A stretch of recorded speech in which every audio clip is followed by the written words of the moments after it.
Hello and welcome to Friday with the Fuzz. I am Paul Rafe, and I am joined today by Chief Jeff Swoboda, as well as Rick, who is part of the patrol division at the Elgin Police Department.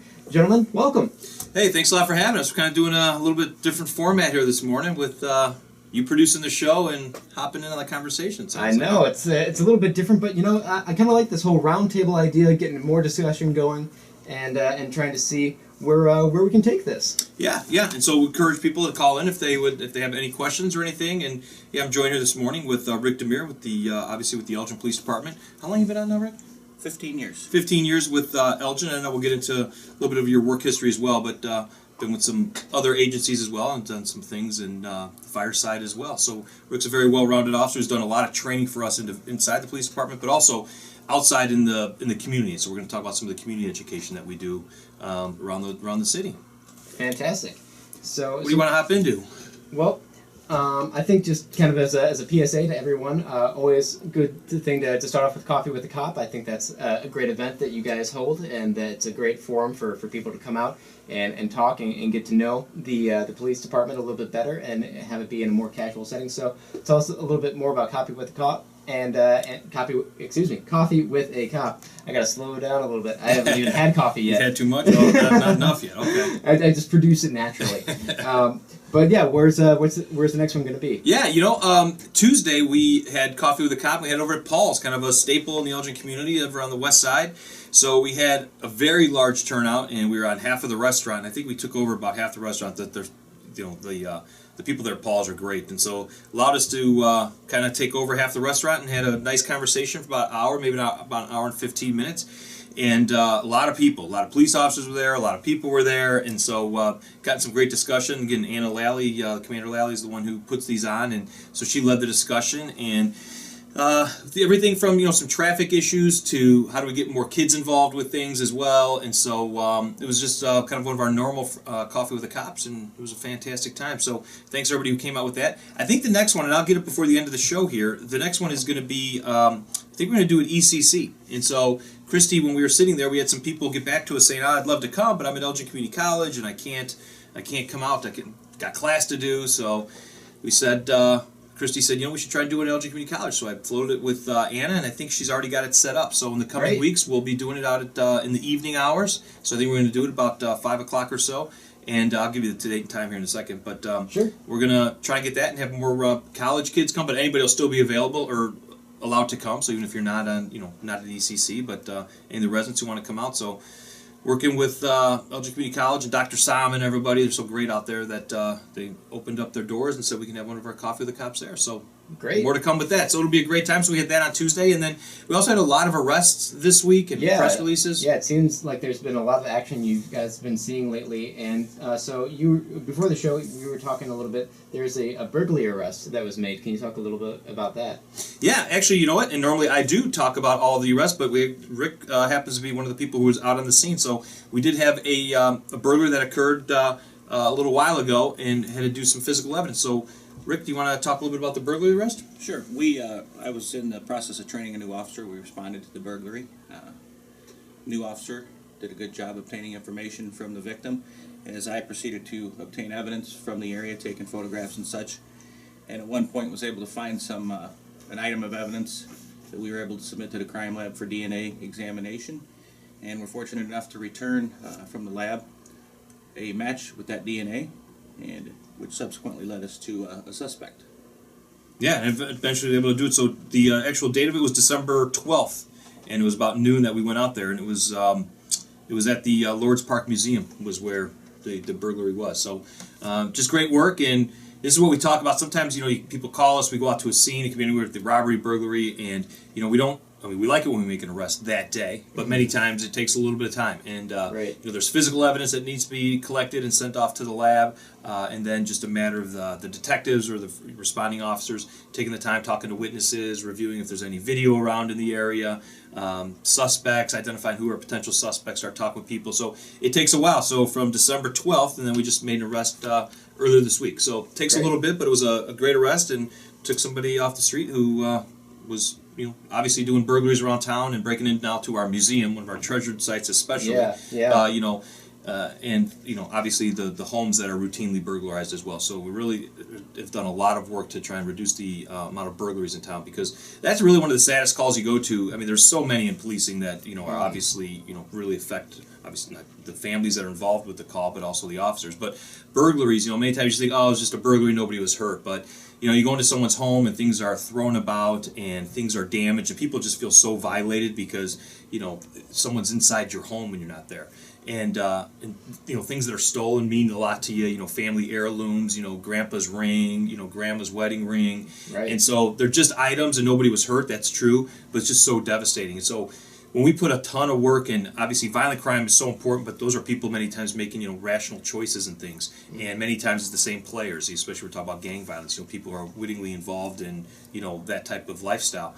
But when you talk about somebody who just went off to work and then came home and found that their things are ransacked and their belongings are gone, I mean, it's really devastating for the obviously for the people involved in it. So whenever we make it a burglary arrest, we know that we have just we're only going to be able to sometimes charge them with that one or maybe a couple others, but burglars don't just wake up one day and say, I'm going to do one burglary and then stop. I mean, they're involved in dozens, if not hundreds.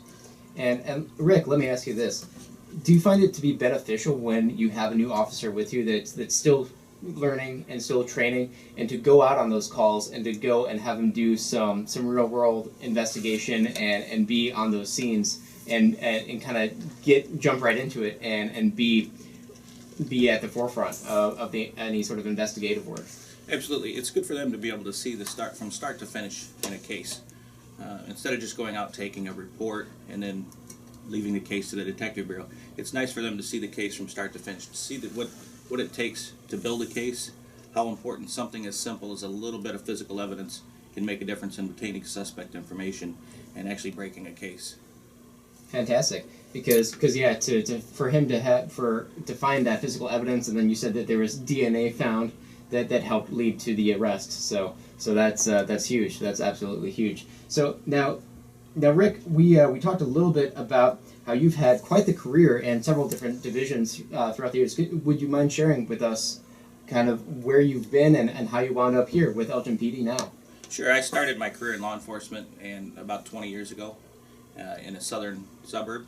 And during that 20-year period, I also was involved. I was on a fire department for 19 of those years. So on my days off from the police departments that I had worked for, I worked at the fire department. And at one point I was promoted to the rank of lieutenant and was looking to do better in the law enforcement field. So I knew a few people that worked here in Elgin at the Elgin Police Department. They had great things to say about the agency. So 15 years ago I was blessed enough to get hired here and have had a great career. I've been fortunate to be involved in the NOTE program, which is the Neighborhood Officer Program. When I first started my career here, I was then blessed enough to get into the gang crimes unit, where I was involved with gang crimes, drugs, and I was part of the tactical response team as well as the ILEAS mobile field force team as the medic assigned to the teams. Wow. And did you get your medical training while having worked at that previous fire department? Was that where you received a lot of that training? Yes, it was. I started that training about 19 years ago. Started just as a volunteer firefighter, worked my way up to, did some time as a career firefighter also on my days off from the police department, and then put 100% of my effort into the law enforcement aspect and worked part-time for a fire department again throughout that time period. So the training keeps going. We'll just hop in real quick. He actually just did some training for the police department this week. He's doing some in-service training. And what was the training that... Actually, I sat through it, so what was some of the training that you're putting on within the police department along those lines? What we're teaching now through the police department, and it's being taught to law enforcement nationwide, is called a bleeding control. It's called BCON. And with that BCON training, what we teach our officers is how to respond and how to act and what type of equipment to use to stop a hemorrhage, to stop bleeding, whether it be something as simple a gunshot wound, whether it be a stab injury, whether it be someone's injured in a car crash or they might have fallen through a piece of glass. It doesn't have to be an act of violence. It's just truly about stopping the bleeding, because any type of serious hemorrhage, any type of serious bleeding can lead to death. So we want to be able to stop that. And a lot of times law enforcement is the first responder. They're first before the fire department. So we've been very fortunate to, again, with the chief pushing forward with this program, allowing us to teach this. We've been able to issue all of our officers tourniquets and compression dressings and they carry those on a daily basis. And we've had several instances, four that I know of now, where a tourniquet was administered before the fire department was even on scene. That's incredible. That's great that the police are now taking an active role in some of that first aid whenever they see injuries like that occur. So that's really a fantastic thing to hear. Yeah, you know, that's something we've really been working on, and part of this training yesterday was going over our AED, the automatic external defibrillator, and we now are up to, do you know that he set up, is it 70 that, or I'm not sure the total number that we have within the police department, but I don't remember the number, but it's a significant number. almost all of our squad cars. And what we talked about is, and Rick talked about it as well, he trains with the fire department. We've got a fantastic fire department here in Elgin, and the response time is, you know, lower probably than the national level as far as how quickly they get to the calls for service. So everyone's in great hands with that. But many times, because we're out and about and already in the car, many times, most times we're there before them, or at least we can be on traffic crashes and things. And so rather than just stand back and wait for the fire department and get there, in which we've really just taken on the role that we're going to now have these AEDs and squad cars, so that when someone does call in, I mean, the words we talked about before we just made this decision, you know, you call because one of your loved ones had a heart attack, and you see just a squad car just go driving by and not stop. And because in the days where we didn't respond to these types of calls, that could happen. So what we did is we were able to get these AEDs, put them in the squad cars, and then respond when we need to. We've had multiple instances of officers using the AEDs, using CPR. So this was part of the training that we just went through, and then now just even this past week where somebody was stabbed, we were able to put these tourniquets on, and so the officers having this information.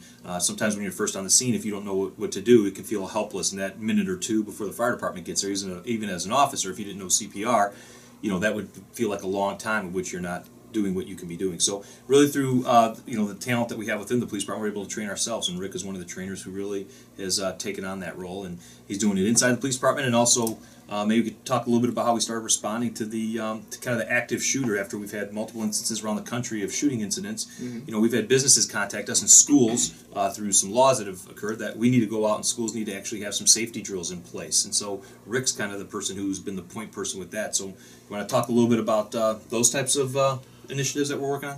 Sure. About 4 years ago, the state of Illinois passed a law that requires all schools to have a law enforcement safety drill. Instead of using the term active shooter, it's called a law enforcement safety drill.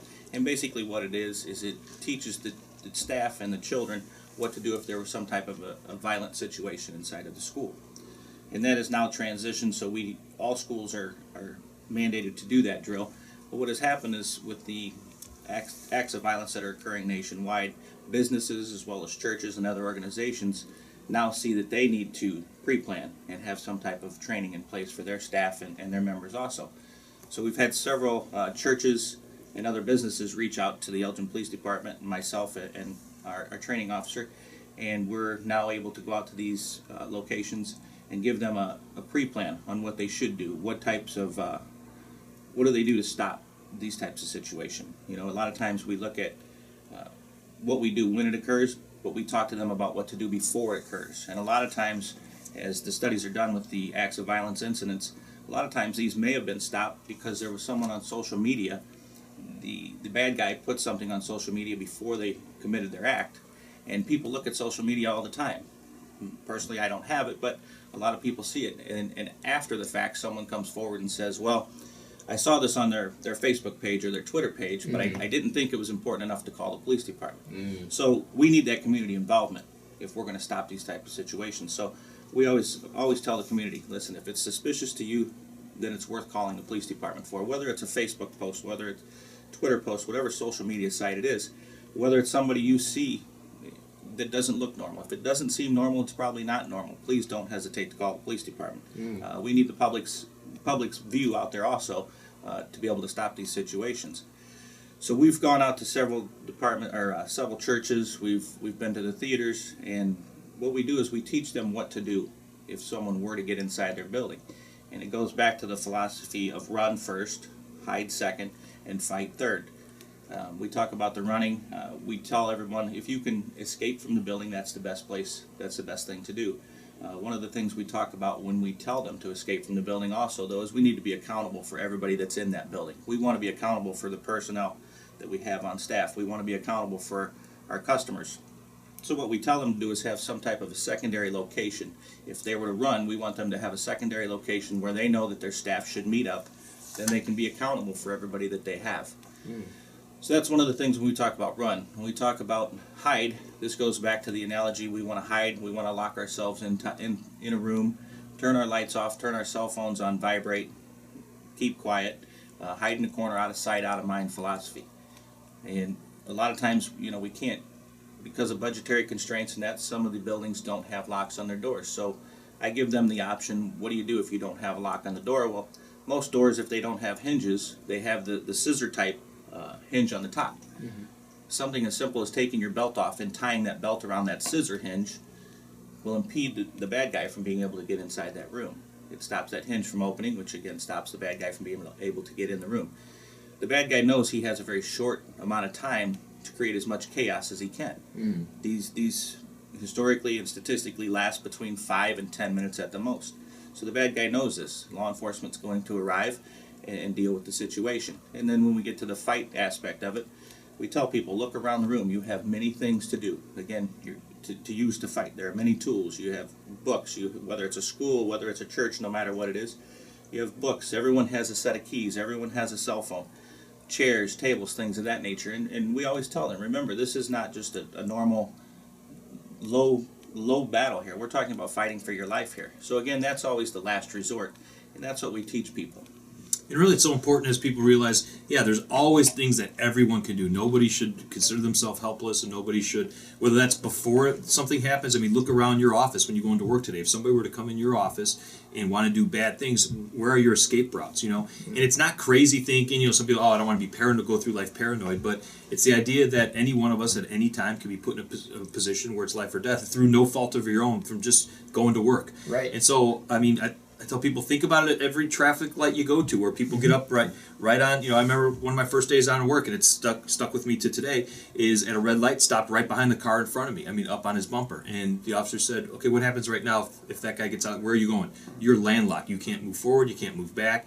And so, just always thinking about what are escape routes if something happens. Again, it's not about going through life paranoid. It's just kind of doing a mental checklist right now. If something were to happen, it's about safety. Right. It's about personal safety. Yeah, it is, and you can't always wait for the police and fire. There's going to be minutes before we get there. And so what are you going to do? It's ultimately up to every person. And so very proud of Rick and the trainers that we have that go out and do this type of training. And it's obviously free to the public. We work for you guys. So if you want us to come out to your business, you want us to come to your church, we already do it with the schools. And just contact us. You can contact us through Facebook. And contact myself if I'm at neighborhood meetings, or just call the police department, ask for Rick Damier. And we'll come out and help you guys out. And kind of relating to all this, I did remember reading earlier in this week, and I actually covered a couple news stories where a lot of police departments kind of in the Fox River Valley area, they're now starting a protocol where you can text 911. And they did give some very specific rules, though, about that, where, if you can call, please call, because they can get location information. They can get a lot more from a phone call as opposed to a text where you have to be very descriptive in the text. So do you have anything like that for Elgin PD, and what can you tell people about situations where it might be better for them to send a text message as opposed to trying to call? Obviously, there are certain things, if you don't want to be found, obviously silencing or putting your phone on vibrate if you're trying to keep a low profile and get away from the bad guys if they come in. What are some other situations that people might find themselves in where they ought to text as opposed to call? Yeah, I'll cover that, and then I'll turn over to Rick as far as a first responder, what is some of the information he wants. But as far as texting 911, yes, we're about ready to launch ourselves as well, so there'll be more information coming in the few weeks where we're going to be ready to start accepting that here at the Elgin Police Department as well. But also people need to remember, too, if you can't talk, we can find you. So just calling us and not, if you just said, if you were able to get some words out that, I'm at what location, and I just need help. Even just getting us coming to the scene is so important. But if you call us and you can't talk, at least we can also, through technology, get to pretty close to where you're at. Now, it's it's not as quick as if you just give us an intersection. You give us, if you were in a car crash and you didn't know what road you were on, because that's another thing many people don't realize. When you turn down streets and stuff, kind of ask yourself, what road am I on? Because many people know which way they're going, but they're like, I don't know what road that is. I mean, I've traveled roads myself, and again, we teach our officers kind of the same thing. Look at every street sign as you drive by. What road are you turning on? Because when something happens, your adrenaline shoots through the roof. You're not going to be thinking that clearly, and so it's so important to realize. I just turned off of South Street from McLean. I just turned off of whatever street it is, and then I can see the water tower from here. Little things that you can do, but through triangulation, through technology we can find you. We have so much technology at the police department, our communication center, our dispatchers are just fantastic, and we'll be eventually able to get you. But Rick, when you're responding to a scene, and if someone was just texting, what are some of the things that you want to know as you're the officer pulling up on the street? I think it's something that we teach our new recruits. Keep it simple. Who, what, when, where, why, and how. If we keep that thought process, who is the person? Do you know who it is? What is the person doing? What do they look like? What are they wearing? Do they have a weapon? What kind of a weapon is it? Are there more than one? Is there more than one person there? 2 suspects, 3 suspects? How many? What is it? Are they wearing a hat? And always start when you want to identify someone. Always start from the head to toe, and that's how we teach our new recruits. Always start. They wearing a hat? What color shirt? What do they have a beard? Do they have a mustache? And continue down from head to toe aspect. Where were they last seen in the building? Where were they last seen running? What did you see last? Those are immediately the things that the dispatchers will transmit to the police officers and know that those are the things that we look for as we arrive on the scene. And again, the more information we have, it helps us better develop a tactical plan on how we're going to respond to that situation. Yeah, and I was going to say, I just got some information on it as well, and we are going to be starting with the texting next month. So again, we'll be putting more information out. But yeah, in some of these people, especially if they have things planned, they're very good at knowing they're going to start stripping off clothing. I mean, we have, it's very common after a shooting, people might have a red shirt on underneath the black shirt, and so right after they do something, the black shirt's coming off, and now they got a red shirt, and they think they can get away. So it helps with that initial thing. What are they wearing? And then also the things, if you can, the things that they can't change. If you notice that there's a tattoo on the hand when something was going on, that's great information. The beard, things are not going to be able to jump out and shave right away. So, those types of things that they can't change immediately are so helpful. Yeah. And we had an incident like that approximately, I think, about 2 months ago, where there was an incident downtown here. In our real-time intelligence center, we were able to look back and we saw the suspect taking clothes off like that to alter the identity. Wow. So again, something to really think about, the permanent things. Right. Yeah, definitely. And I recall just thinking back to when I was in school, particularly when I was in high school, you were talking about some of the safety protocols that are now in place, and that schools and other buildings, they have these protocols now where they know what to expect when having law enforcement getting involved and things like that. If there is an intruder, and if someone's intent is to do harm. I remember at my high school in particular, and I'm not going to name names because I don't want to jeopardize anything, but we had a system where when you started their freshman year, they told you there is a student name that will be called, and that means for lights to go off, doors to be shut and locked, and that's how we knew that there was someone in the building without alerting that person. So that way we were able to alert proper law enforcement and get them on the scene while not jeopardizing or not alerting the person who is there to do malintent. Mm-hmm. Correct. And that's what a lot of the schools do. They use some type of a word that everyone recognizes. One of the things that we also talk about is how people should respond when law enforcement arrives on the scene. If you look at some of the video from San Bernardino, all of the people had their hands up, which is exactly what we want you to do. If you were involved in a situation, you see law enforcement, please take your cell phone out of your hand, put it in your pocket, and have your hands up. Not grabbing onto the police officers, just listening to what the police officer tells you to do in the direction they tell you to go, makes it safer for everybody involved. Good. Yeah, and so much of this that we talk about is it's before the incident. It's everything from our CERT team that we have at the police department, where we train people before disaster strikes. And so everyone, I just ask them in their own home. We talked about that before with fires, and I think the fire department is very good with their education, make sure people realize if there was a fire, how would they get out type of thing. But just safety as well. If something happened at your home or somebody came in who wasn't supposed to be there, what would you do? Do you know how to call 911? Do kids know how to call 911? Our communications operators are very good at, that they've gone out in the community and taught kids how to call the police, information to give us. So just kind of think through your daily life, where you work, the routes you go, the places you hang out. If something bad were to happen, what would you do? And are there some things going on? I mean, I've been in businesses where you see like back doors chain locked, and so just realizing that the fire department doesn't cite people for that just because they're bored and they've got nothing better to do. It's because in that off chance that something does happen when those locks are chained or you can't get out of emergency exits, people can pass away that way where they were so close to getting out of a fire or getting out of some kind of danger, but because for whatever reason someone chained up locks or blocked, put a bunch of trash or dumpsters in front of a door where people couldn't get out. So that's why we talk so much about that, and like I said, especially the fire department does so much with that. It's because when you do need those escape routes or you do need to act quickly, we tell officers you go right back to your training. So you're not going to be thinking completely clearly. Your thought process is going to be very, very reduced. What you look at, your breathing, everything is going to be. I know we just learned how to put on tourniquets, and you were talking about just how your fine motor skills are gone.